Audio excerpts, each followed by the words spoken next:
એ બતાયું ખોટી છે. ગુરુવારે ઇતિહાસ કીધો તો મેં ધવલા ગાંડાના મામાએ. બરોબર બોલું છું ને? તો બરોબર મારો ભગવાન બોલવા દેતો હોય છે, તમારી આધ્યાશક્તિ બોલવા દેતી હોય છે, આ બેઠો એ બોલવા દેતો હોય છે, તો એમાં હાથ જોઈશે. વગાડો તો ચૌહાણ ઇતિહાસ લઈને ન આવતો ધવલા ગાંડાનો મામો.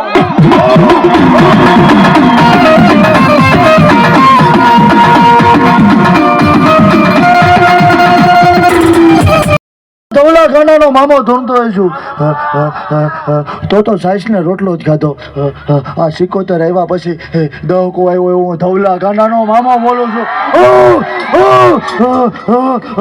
એ તો આ ઉડે આવી ને આટલે આવી પછી વીકો આવ્યો હું ધવલા ખાનાનો મામો બોલું છું. એમાં 14 ઓર જાહેર છે. વગાડો ના વળજો.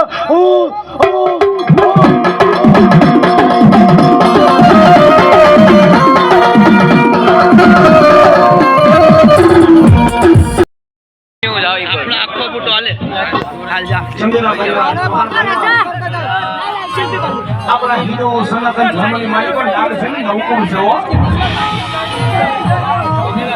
જે ભોળાનાથના જળની માલિકો જે નાગ છે ને મારો વાસુકી નાગો છે.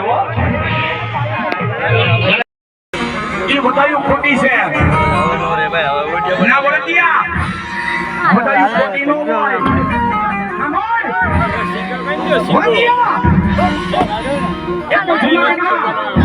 યાદ પડતો થાય ત્યારે નગામે ખાપડે.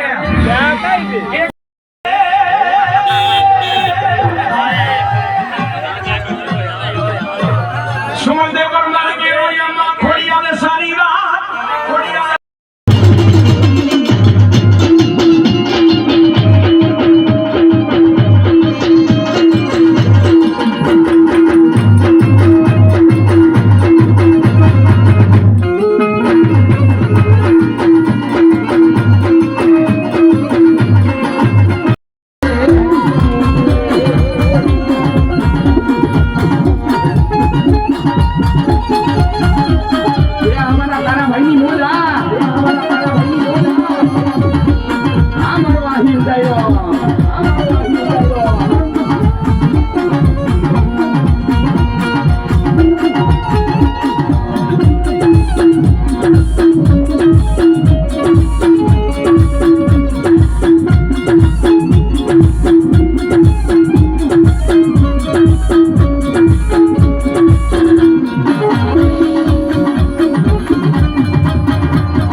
ભૂતળા દાદા છે.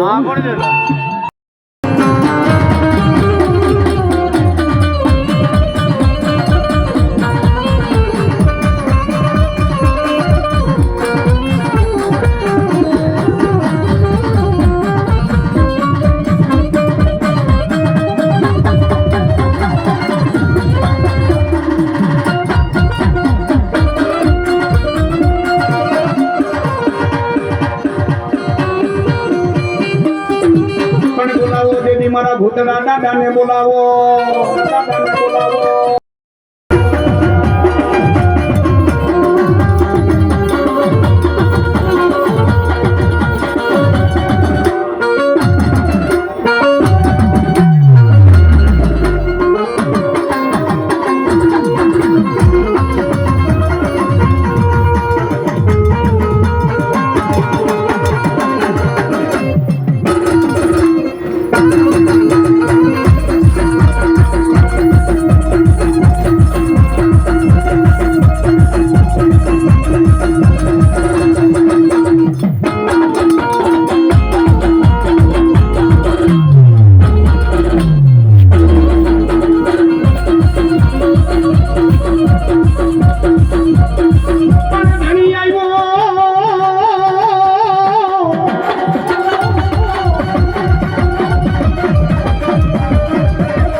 પોતાની રયતે કીધું, રાવણ તું શું શક્તિશાળી છો?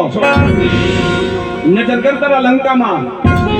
તો કે હે આ રામચંદ્રજી ભગવાન છે ને, દરિયો પાર કરીને તારા લંકામાં પગ મૂક્યો છે.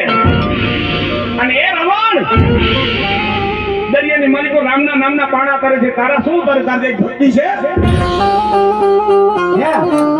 ત્યારે રાવણને એમ છે કે મારી સુવર્ણ નગરી, પવન મારા પાણી ભરે, વાયુ મારા વાહિદા કરે, અગ્નિ માતાજી મારી રસોઈયું કરે. હવે આ મારી રયતને એમ થયું છે કે રાવણ શક્તિશાળી નથી. પણ સાંભળજો બધા, ધ્યાન દેજો.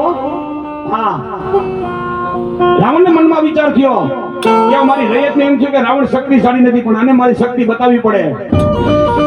અને ત્યારે લંકાપતિ રાજા રાવણે કીધું કે મારી રયત, તમે એમ કહેતા હો કે લંકે શક્તિશાળી નથી, તો હાલો દરિયાની માલિકો મારા નામના પાણા કરે. હે મારા નામના પાણા કરે. આખી રયત ને બરાબર દરિયા કાંઠે લંકાપતિ રાજા રાવણ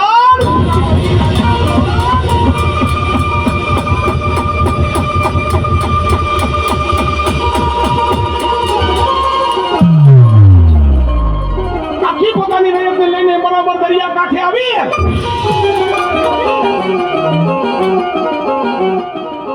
અને લંકાપતિ રાજા રાવણે પોતાની રયતને કીધું કે જો તમારે જોવું છે ને મારા નામના પાણા કરે